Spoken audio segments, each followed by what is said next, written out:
Did you know that cells from your body stay in your baby for years after birth and vice versa? I think this is the coolest thing ever. It is a phenomenon called fetal maternal microchimerism. Say that 5 times fast. Again, fetal maternal microchimerism. And what happens is that starting around week 6 or 7 of pregnancy, cells from the baby cross the placenta and travel into the mother's body. And it's really important to note that some of these cells are stem cells, which are a type of cell that can turn into any type of cell. They found that the stem cells that, travel into the heart can turn into heart cells. Cells that go to the brain can turn into neurons and so on and so forth.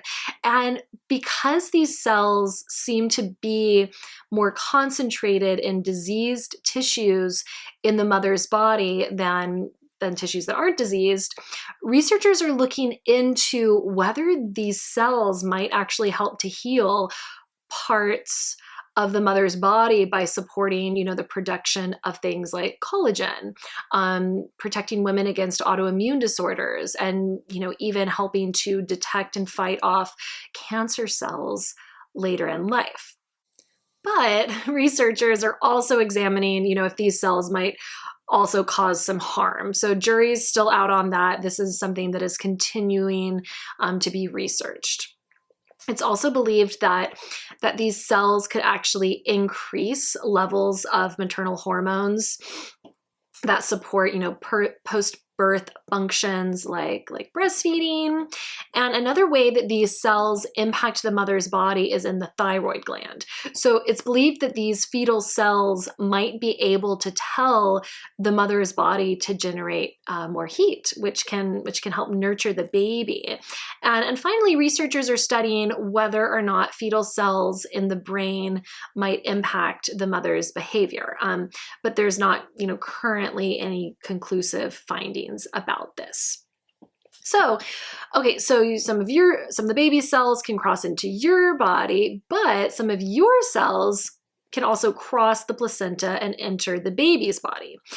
Some of these cells, it's believed that they're helping to kind of like fine-tune your baby's immune system, teaching it how to learn to distinguish between, foreign substances and itself, while also not like overreacting to outside threats. And the exposure to maternal cells, it's like early training for the baby's body in this regard. Researchers also found that cells that these cells cause fetal tissue to produce more T cells, which is a type of immune cell that can help to prevent the baby's immune system from attacking the mother's cells. So studying this phenomenon, it could support, research in organ transplantation, transmission of HIV from mother to child, certain autoimmune disorders like type 1 diabetes. So researching that is also really fascinating and really interesting.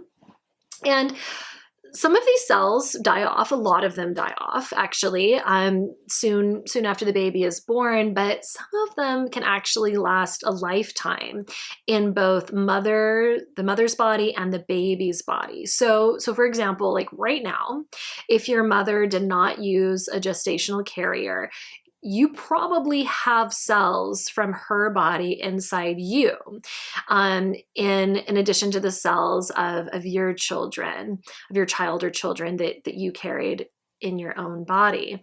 And it's also been found that, because the mother's body is kind of like a reservoir for some of her children's cells, some cells from older siblings, they can be transferred down to younger siblings. So like, say, for example, so like my little brother, he might have some of my cells inside of him that he got when he was in our mother's body. And the presence of these cells, they could also help to determine how soon a woman can get pregnant again after a pregnancy. So for example, the body might hold off on getting pregnant again until it's actually killed off enough of the fetal cells from the previous pregnancy. I also think it's interesting to note, going back to the name, fetal microchimerism. It's interesting to note that the term chimera, which is again part of microchimerism, is defined as an organism with a mixture of genetically different tissues. It's also defined as a fire-breathing female monster that has a lion's head, a goat's body, and a serpent's tail, which I think is pretty awesome. But back to the cell, in addition to helping the mom's body heal, these cells, they can also allow for early prenatal testing.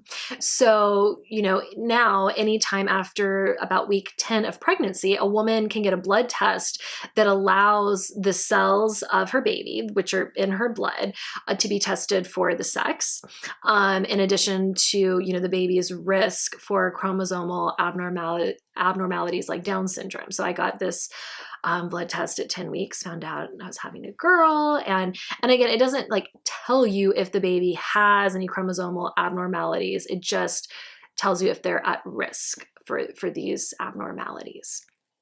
And it's believed that part of the reason the cell exchange is possible is because humans, we actually have one of the most invasive types of placentas. It incorporates itself so completely into the mother's body that it causes the rearrangement of arteries, so that there can be direct blood flow between the mother and the fetus. So pretty amazing, right? The human body never ceases to impress.